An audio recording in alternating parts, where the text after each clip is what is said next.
Glória a Deus, irmãos. Vamos para a palavra. Nós ainda temos algumas coisas para apresentar aqui hoje, mas vai ser breve a palavra. Abra comigo em Atos, no capítulo 26, a partir do verso 9. Irmão, esse negócio de virada de ano, todo ano a gente começa naquela empolgação, né? Então, esse ano eu vou para academia, esse ano eu vou fazer isso, vou fazer aquilo. E isso de certa forma é bom, apesar que foi o homem que inventou esse negócio. Mas criou isso, né, como uma forma de você fechar um ciclo.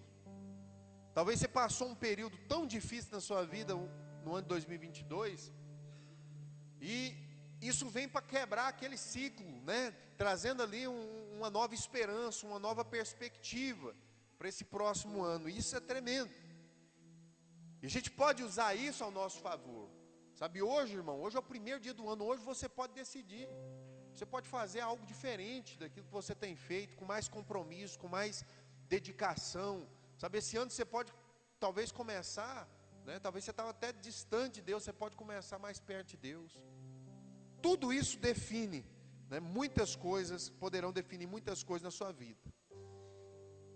E o Espírito Santo falou aqui em Atos, já colocou aí? Atos capítulo 26, verso 9. Vamos ler comigo? Depois a gente explica.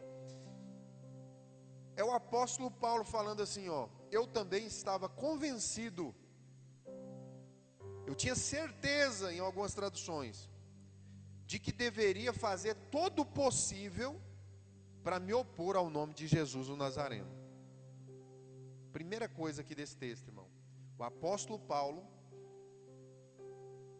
antes de ter um encontro com Jesus, ele já era religioso. Ele já frequentava a igreja de Deus. Ele era um judeu, ele era descendente de Abraão, ele era um homem que tinha promessa de Deus na vida dele, como muitos de vocês aqui. Alguém que já foi chamado, escolhido por Deus, especificado tudo sobre você por Deus, e você está no caminho.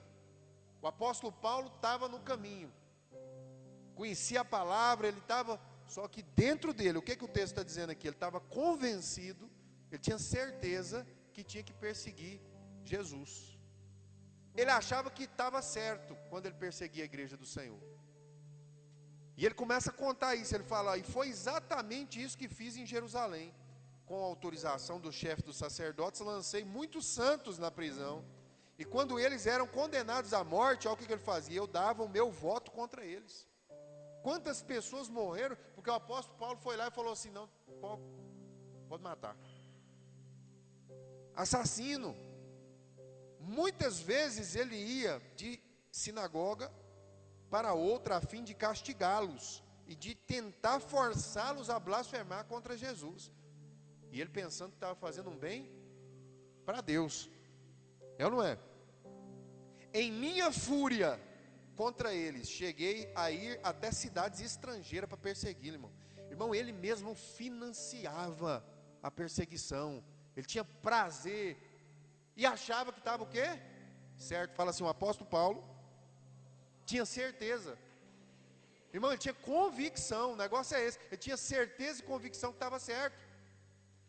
E numa dessas viagens, eu estava a Damasco, com autorização, indo a Damasco, com autorização e permissão do chefe dos sacerdotes. Percebe aqui uma palavra aqui, irmão. Ele tinha permissão de quem?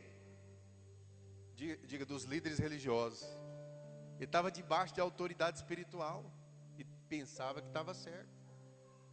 Verso 13: por volta do meio-dia, ó rei, estando eu a caminho, vi uma luz do céu, mais resplandecente que o sol, brilhando ao meu redor e ao redor dos que iam comigo. Todos caímos por terra. Esse é o versículo chave.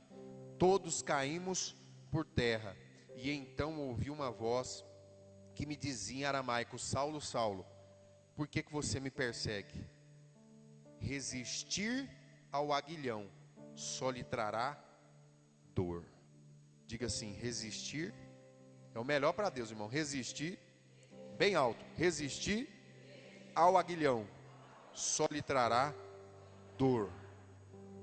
Então perguntei: quem és tu, Senhor? E ele respondeu: sou Jesus, a quem você persegue. Irmão, quantas vezes nós nos pegamos convictos de estar certo,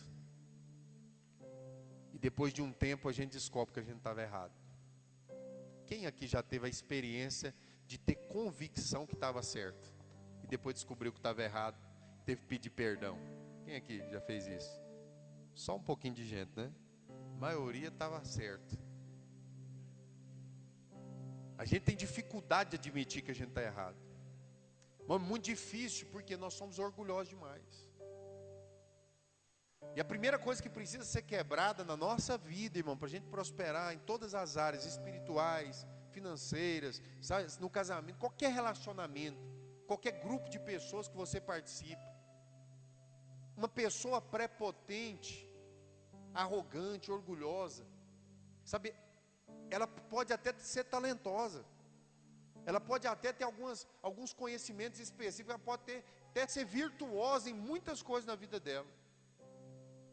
Entre as pessoas que estão competindo em uma vaga, uma pessoa que tem talento, tudo ali parece que vai dar certo para ela. Às vezes ela tem um currículo melhor, às vezes ela tem um conhecimento específico, tudo. Só que quando a pessoa é prepotente, orgulhosa, vaidosa, tem dificuldade de admitir que erra, não é a situação que vai abater ela. A Bíblia diz que Deus é que abate. Ele resiste ao orgulhoso. Aquela pessoa que ela deixou de ter um coração ensinável. Irmão, e isso não começa lá quando você é criança. A gente vai passando o tempo, irmão, e o pecado vai aperfeiçoando o nosso coração se a gente deixar. O orgulho, ele é algo que cresce junto com as suas habilidades. O orgulho, ele vai crescendo. Você quer ver um tal de povo orgulhoso, irmão?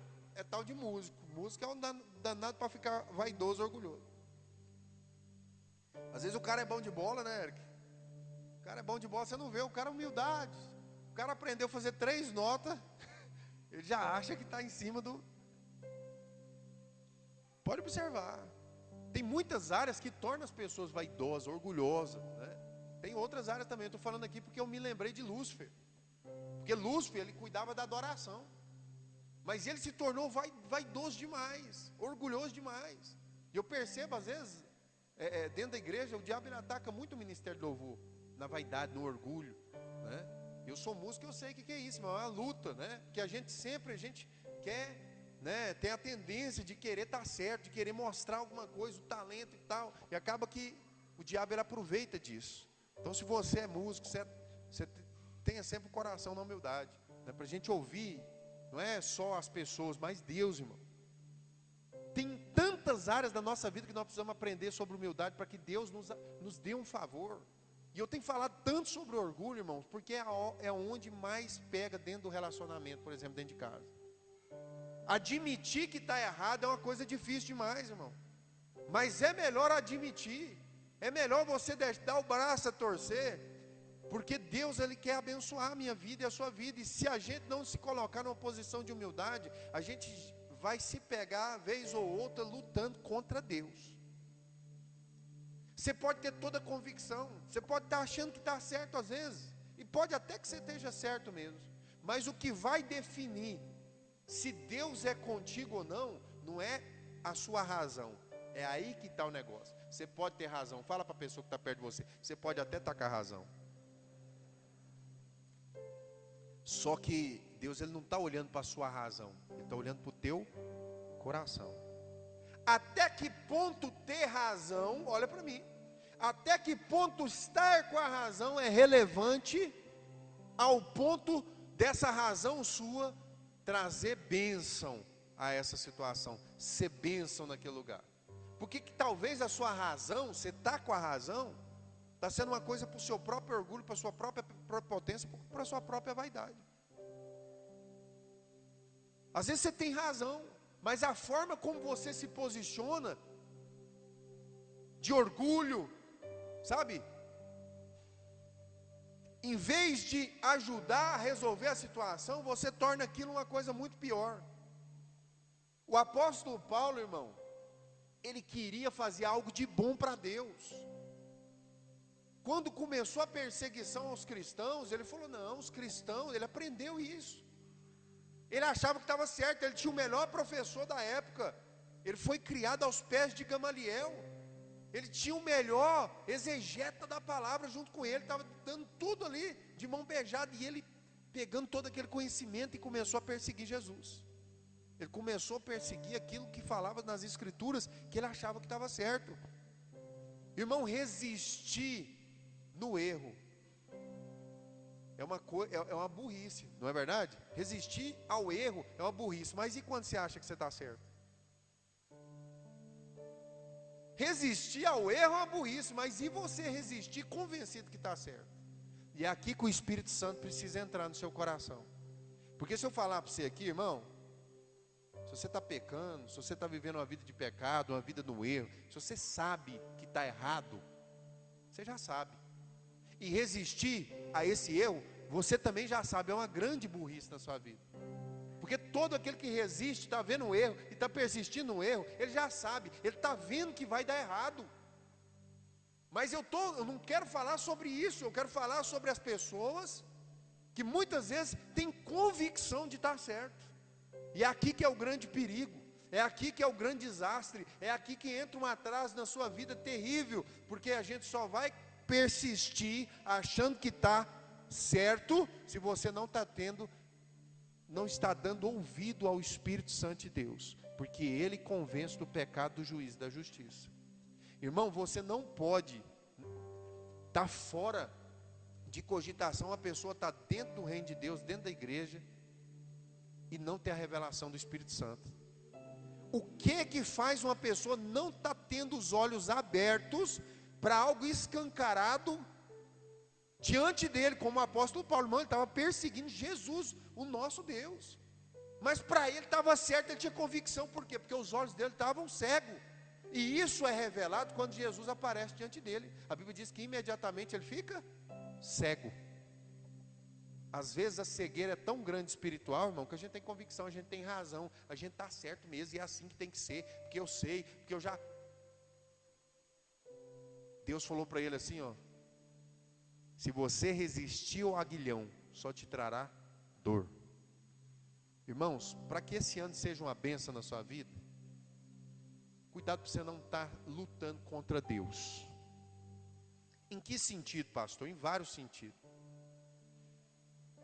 Boa parte das coisas que nós erramos nas nossas decisões é porque nós não consultamos Deus antes. A pessoa vai entrar num relacionamento, ela não consultou Deus antes, aí ela entra. Ela vai entrar numa determinada profissão, num trabalho, ela tem um projeto, ela vai entrar até no ministério, às vezes, da igreja. Ela não consulta Deus antes. E ela acaba se machucando, ela acaba se ferindo. E a gente está sempre tentando transferir a responsabilidade, a culpa para as outras pessoas. Assumir a responsabilidade e admitir que eu posso estar errado é o primeiro ponto da humildade para receber um favor de Deus, irmão. Se você tem o Espírito Santo de Deus, irmão, a porta do será que eu estou errado? Ela está sempre aberta na sua vida. Se você é uma pessoa cheia do Espírito Santo, pode ter certeza que essa porta do será que eu errei? Será que eu que estou errado?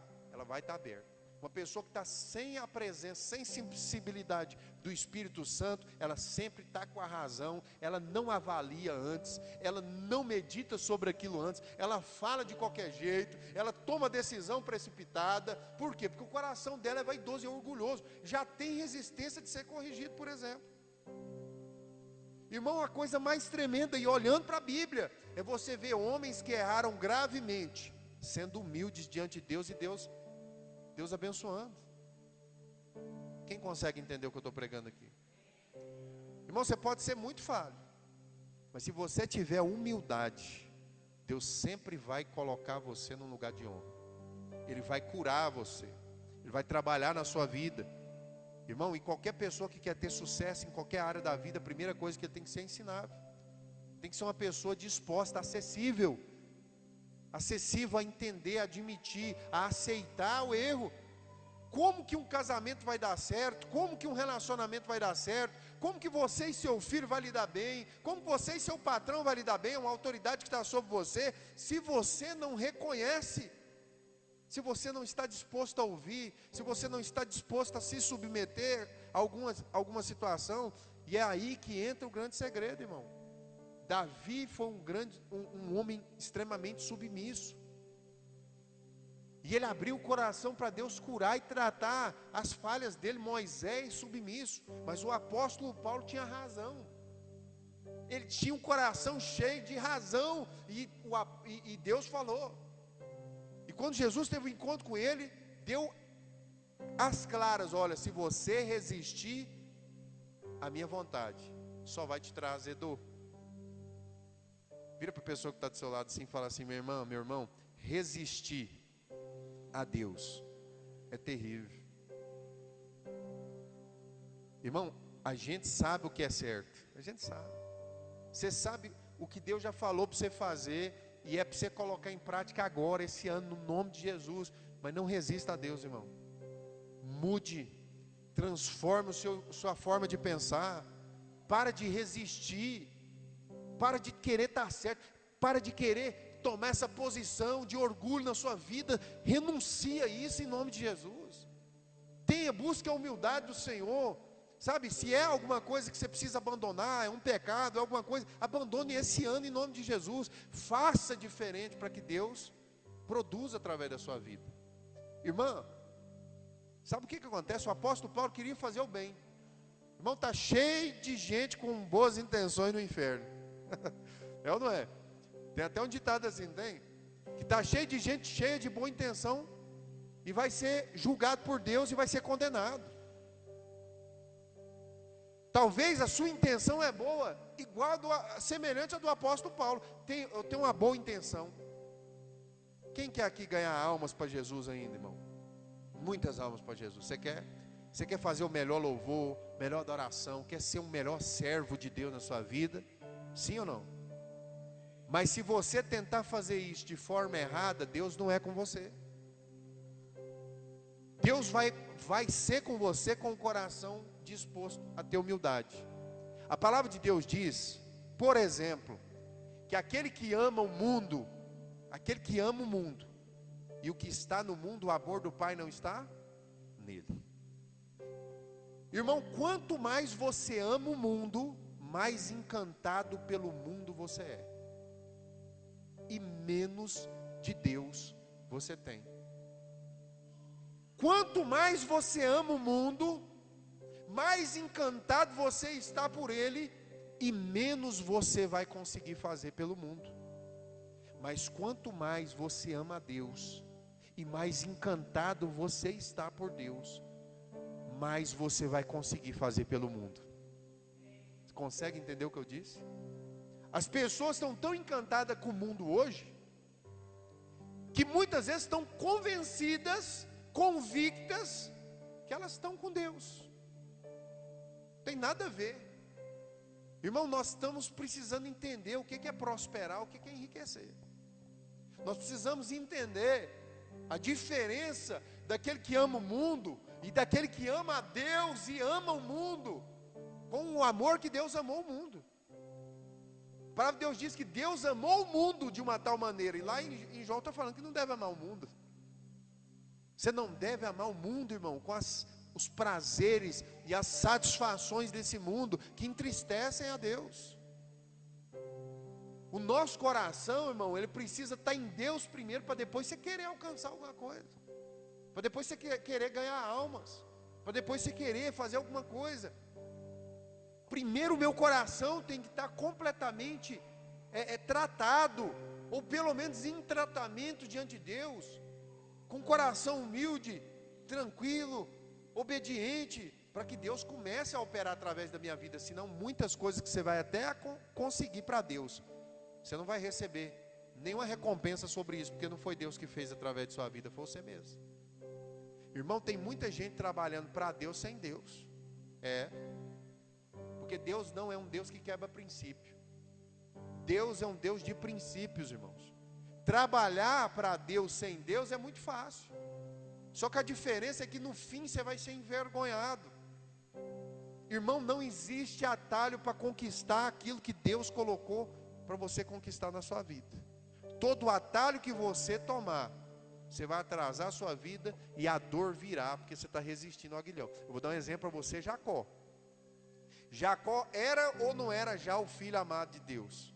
Deus olhou e amou Jacó, ele estava no ventre.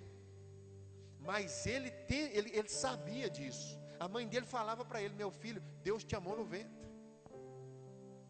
Mas no momento oportuno, que ele percebeu que ele podia ajudar Deus, que ele podia pegar um atalho para chegar a ser o primogênito, o momento que ele pegou ali e falou: agora eu não posso deixar escapar essa oportunidade. E ele mentiu para o pai.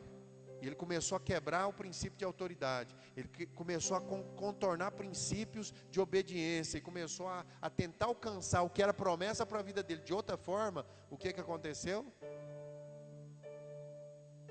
Ele começou a ser enganado também. Irmão, todo coração altivo e orgulhoso, todo coração que não é ensinável, ele passa a ser enganado pelo próprio desejo e concupiscência do coração. A palavra de Deus diz que cada um é arrastado e seduzido pelo próprio mau desejo do coração. Cuidado para você não estar sendo arrastado pelo desejo do seu coração, pela vontade da sua própria carne, achando que é Deus. O apóstolo Paulo estava achando que era Deus. Deus está me colocando aqui para tomar uma posição aqui, uma providência, e nós vamos matar esse povo que está pregando aí sobre esse Jesus. Ele achou que estava fazendo o máximo para Deus, irmão. Ele estava matando irmãos em Cristo. Quantas pessoas foram mortas que eram irmãos em Cristo, porque ele achava que estava certo? Eu queria que você olhasse para a pessoa que está do seu lado e falasse assim: nunca mate ninguém, nenhum irmão seu, porque você tem razão. É forte isso, irmão. Tem muita gente morrendo aí porque o outro tem razão. Tem nada a ver com razão e estar certo, irmão. Tem a ver com a vontade de Deus. Tem a ver com a humildade. Tem a ver com ser tratável, ser ensinável. E diante dessa palavra, irmãos, não tem nem como começar a caminhar em outra direção, senão para um ano de conselho na nossa vida. Sabe, que esse ano seja um ano que Deus te aconselhe, que Ele seja o seu melhor amigo. Sabe, que o coach na sua vida seja Jesus, que a melhor palavra venha da palavra de Deus. Sabe, que o melhor conselho venha do seu joelho, da oração. Talvez esses últimos anos você tenha falado: nossa, se eu pudesse mudar isso. Você pode, irmão. Você não pode mudar o passado, mas você pode transformar o que você errou no passado em uma lição. Talvez hoje você está vivendo aí, talvez até uma consequência de erro que você cometeu. Preste bem atenção, já vou encerrar. Talvez hoje você está vivendo aí a consequência, você está colhendo a consequência de alguma coisa que você fez de ruim. Mas você pode decidir se você vai viver com o peso do erro, ou você vai transformar esse erro em uma lição. Transforma as experiências ruins que você teve em lição. Erga a cabeça e vá em frente. Se o momento está difícil, irmão, a palavra de Deus diz assim, ó: se você for frouxo no dia da aflição, sua força é pouca. Provérbios 24. Se você for frouxo no dia da aflição, a sua força é pouca. Irmão, nós não estamos aqui para ser fraco. Deus já nos fez forte. Nós já temos uma grande perspectiva para esse próximo ano. Mas eu dou um conselho, que foi o que o Senhor me aconselhou, para que esse ano seja uma bênção na minha vida, e que eu desejo que seja na sua também. Seja manso e humilde, e aprenda do Senhor. Seja manso e humilde, e aprenda do Senhor. Seja manso e humilde, e aprenda do Senhor. Aprender de Deus é em tudo que acontece. Muitas coisas vão acontecer na sua vida esses dias. Aprenda, observe. sabe? Deixa a razão para depois. Perceba mesmo, irmão. Avalie mesmo. Prove mesmo se você está certo. Sabe? Medite. Para que quando você tomar qualquer decisão esse ano, você tome uma decisão aprovada por Deus. Deus está aprovando o que você está fazendo?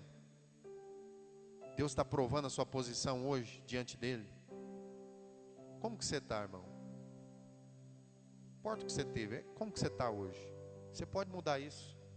Você tem capacidade de ser um cristão melhor esse ano. Você tem a capacidade de ser um homem de Deus ensinável, uma mulher de Deus ensinável.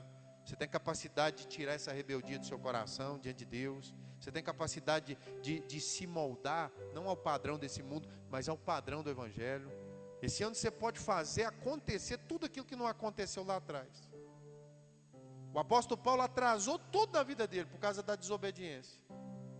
O apóstolo Paulo, quando saiu daquele encontro com Jesus, ele demorou 13 anos para romper. Poderia ter rompido antes. Jacó enganou aqui atrás, foi enganado lá na frente. 14 anos sendo enganado. Porque ele achou que ele ia tomar um atalho e ia chegar. Não, toma atalho não. Que esse ano seja um ano de conselho da parte de Deus para a sua vida. Amém? Eu queria que você curvasse